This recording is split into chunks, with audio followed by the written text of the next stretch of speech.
Good afternoon, Mark Sudduth, HurricaneTrack.com, here with your Hurricane Pro and HD video blog for Monday, July 10th, 2017. Let's take a look at what's happening in the tropics. First, in the eastern Pacific, we have Hurricane Eugene, weakening now over the colder waters as it has moved off to the northwest over the last few days. Never was, and continue that it won't be, any threat to land areas, and this will dissipate if we look at the satellite animation. You can see here that the deeper reds disappear, the oranges are starting to disappear as well, that meaning that the colder cloud tops in here are starting to erode away as this moves into a more stable atmospheric environment. Colder sea surface temperatures, as I mentioned, throughout this region here. And some of that moisture, though, will get drawn up just a little bit across the Baja and maybe tapped into some of this monsoonal flow that we get from time to time in the southwest and parts of northwest Mexico, the southwest United States, that is, and northwest Mexico, but not a direct influence. It's not like we saw in 2014 when Norbert and Odile brought a tremendous amount of moisture up to this region. Those were later in the year anyway, those hurricanes back in 2014. Now looking in the Atlantic Basin, we have this area that the National Hurricane Center has outlined in their tropical weather outlook. 20% chance, low chance of development over the next 5 days from a tropical wave that is centered to the southwest of the Cape Verde Islands, forecast by the models in general to move off in this direction. As you can see here, a fairly low latitude running system, and we can see that on the visible satellite shot. The tropical wave of interest is over here. This would be the remnants of Tropical Depression 4 flaring up this morning, getting some attention as it has done so. The vorticity or the spin with it increased a little bit because of the increased convection, but the environment through here really not that favorable for this to continue to develop. Nevertheless, it might bring a period of some gusty winds to parts of the southeast Bahamas over the next few days. It's worth watching, but overall development chances appear to be fairly low.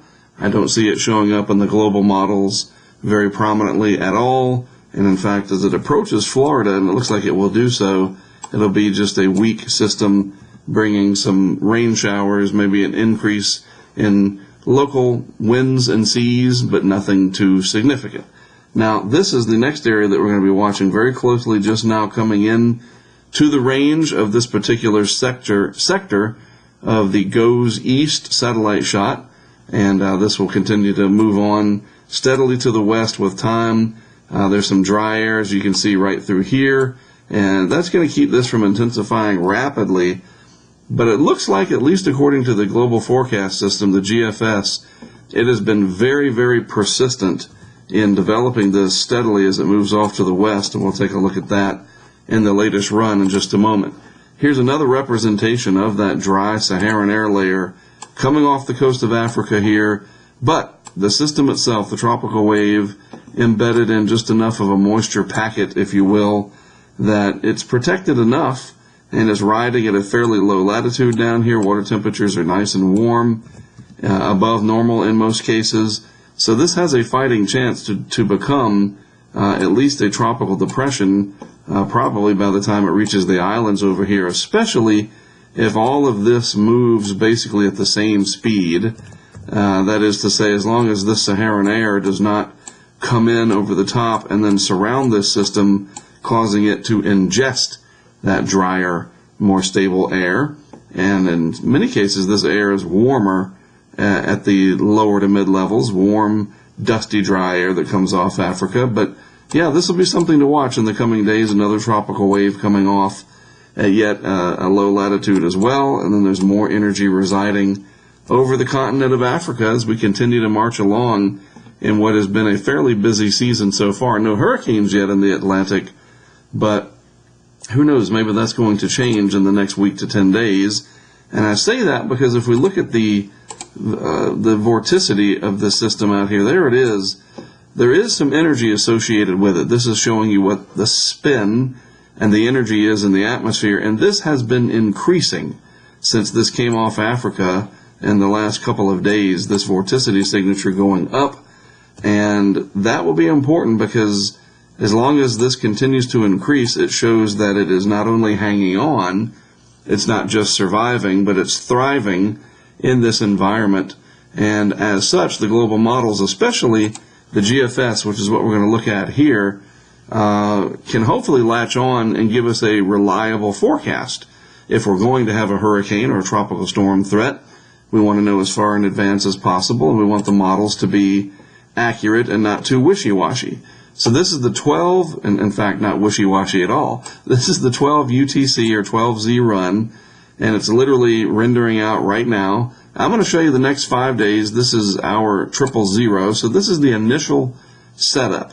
And this is your big giant subtropical high over the Atlantic. And this is the reflection of the tropical wave that we are interested in, that the Hurricane Center is indicating will move in this direction over time. And then here's the remnants of TD number 4. So keep your eye on this area right through here. I'm just going to kind of draw a path for it.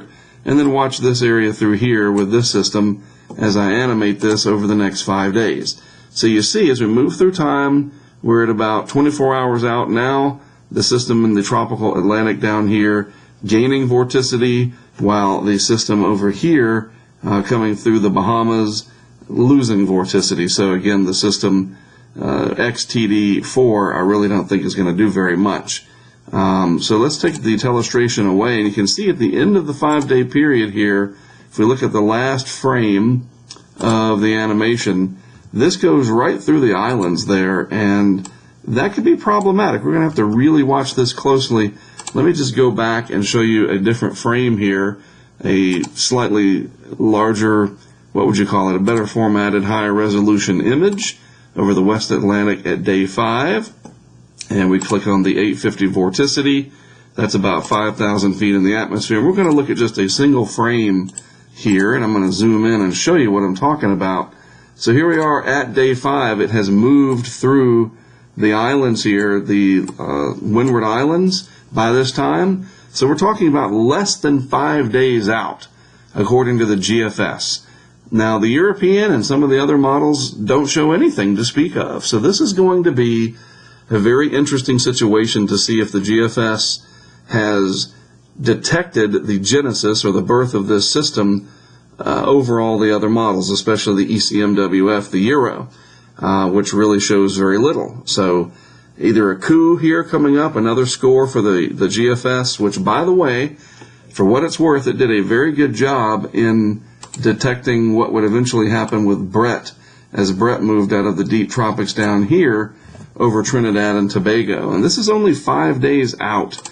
We're not talking about 10 days out in time, you know, or 2 weeks or whatever, people posting model plots from way, way out in the longer time periods where the model's resolution are nowhere near enough to even trust that.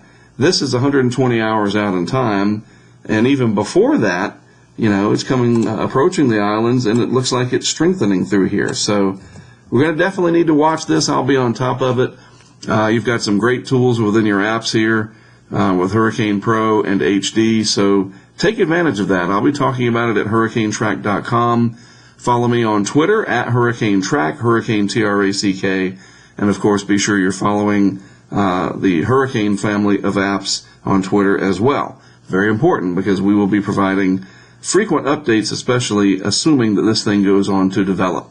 Alrighty, well that's it from me for today, this Monday afternoon. Have a great rest of the first of the week here yourself. It certainly is hot and sultry across the southeast. It feels tropical, and boy, we're going to probably have a lot to watch in the week ahead.